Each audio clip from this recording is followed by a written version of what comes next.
दिन मोदी जाएगा ये सीएए भी जाएगा। कोई माई का लाल पैदा हुआ है जो सीएए को खत्म कर सके? कभी आपने आपके नई बुआ को पूछा कि वो बंगाल में यूपी बिहार वालों को बाहरी क्यों कहती है?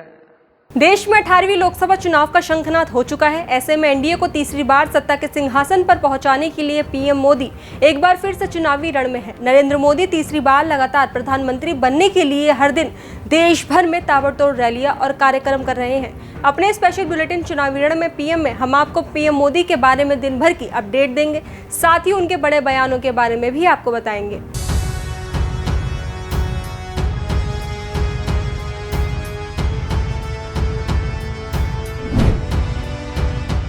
नमस्कार, आप सभी का स्वागत है भारत एक्सप्रेस में और मैं हूं स्नेहा आपके साथ। देश में इस समय चुनाव का माहौल है। नेताओं के साथ साथ आम जनता की जुबान पर भी चुनाव की चर्चा है। ऐसे में चुनाव और भी ज्यादा खास हो जाता है जब एक तरफ पूरा विपक्ष पीएम मोदी के खिलाफ है तो वहीं दूसरी तरफ पीएम मोदी चुनाव की बागडोर का मोर्चा खुद अपने कंधों पर संभाले हुए हैं। बता दें कि इस बार के चुनाव सभी पार्टियों के लिए अहम माने जा रहे हैं, क्योंकि पीएम मोदी को हराने के लिए वो पार्टियां साथ आई हैं जो कभी एक दूसरे के विरोधी हुआ करते थे। बता दें कि देश में चुनाव के दौरान प्रधानमंत्री नरेंद्र मोदी लगातार एक के बाद एक विशाल जनसभाओं को संबोधित कर रहे हैं। लोकसभा चुनाव के दौरान पीएम मोदी लगातार एक्टिव नजर आ रहे हैं। बता दें कि आज पीएम मोदी उत्तर प्रदेश के दौरे पर थे। उन्होंने यहां पर कई विशाल जनसभाओं को संबोधित किया। अगर देखा जाए तो पीएम मोदी जिस तरह से जनता के बीच जाकर लोगों को संबोधित कर रहे हैं, तो ऐसे में ये कहना गलत नहीं होगा कि पीएम मोदी एनडीए को सत्ता में वापस लाने में कोई कमी नहीं छोड़ रहे हैं। बता दें कि पीएम मोदी उत्तर प्रदेश के लालगंज, जौनपुर, भदोई और प्रतापगढ़ में एक के बाद एक विशाल जनसभाएं की और लोगों को संबोधित किया। तो वहीं ऐसे में पीएम मोदी ने जनसभाओं को संबोधित करते हुए विपक्ष को लेकर उन पर निशाना भी साधा। बता दें कि विपक्ष पर हमला बोलते हुए पीएम मोदी ने कहा कि 10 साल पहले एक सामान्य व्यक्ति की सुरक्षा भगवान भरोसे होती थी। देश में कहीं भी धमाके होते थे तो लोगों का ध्यान आजमगढ़ की ओर जाता था। तब सपा के शहजादे आतंक के समर्थन में आतंकियों का सम्मान करते थे। दंगे करने वाले आतंकियों को छोड़ा जाता था। सपा कांग्रेस दो दल है लेकिन दुकान एक है। ये तुष्टीकरण, परिवारवाद, झूठ और भ्रष्टाचार का सामान बेचते हैं। आज तक ये इंडी गठबंधन वाले कहते हैं कि मोदी ये जो सीएए लाया है ना, जिस दिन मोदी जाएगा ये सीएए भी जाएगा। भाइयों बहनों, क्या इस देश में अब कोई माई का लाल पैदा हुआ है जो सीएए को खत्म कर सके?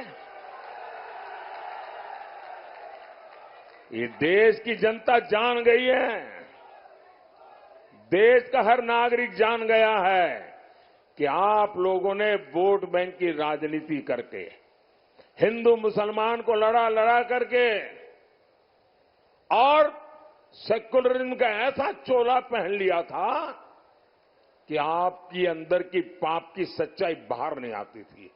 ये मोदी है जिसने आपका नकाब उतार दिया है। इस चुनाव में देश के सामने दो मॉडल है।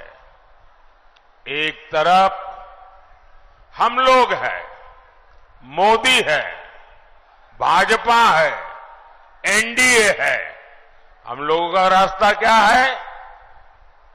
हम लोगों का रास्ता है संतुष्टिकरण, हर किसी को संतुष्ट करना, संतोष देना। और दूसरी तरफ सपा हो, कांग्रेस हो, घमंडिया गठबंधन हो, उनका मॉडल है तुष्टीकरण, अपीजमेंट। बता दें कि उत्तर प्रदेश के लालगंज और जौनपुर के बाद पीएम मोदी ने भदोई और प्रतापगढ़ में भी विशाल जनसभाओं को संबोधित किया, जहां पर लाखों की संख्या में लोग मौजूद थे। सपा सरकार में क्या था? सपा सरकार में वन डिस्ट्रिक्ट, वन माफिया।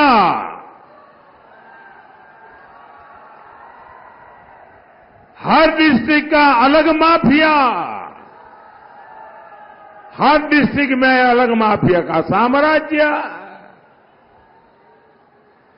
हर जिले इन लोगों ने एक एक माफिया को ठेके पर देके रखा था। यहां व्यापारी सुरक्षित नहीं था, बहन बेटियां सुरक्षित नहीं थी, युवाओं का कोई भविष्य नहीं होता था। लेकिन जब से योगी जी आए हैं और ये सब उनके साथ ही सरकार में है, पूरा माहौल बदल गया है। अब जनता नहीं डरती, माफिया डरते हैं। साथियों, इंडी गठबंधन के लोग देश को बदहाल बनाकर सत्ता से गए थे।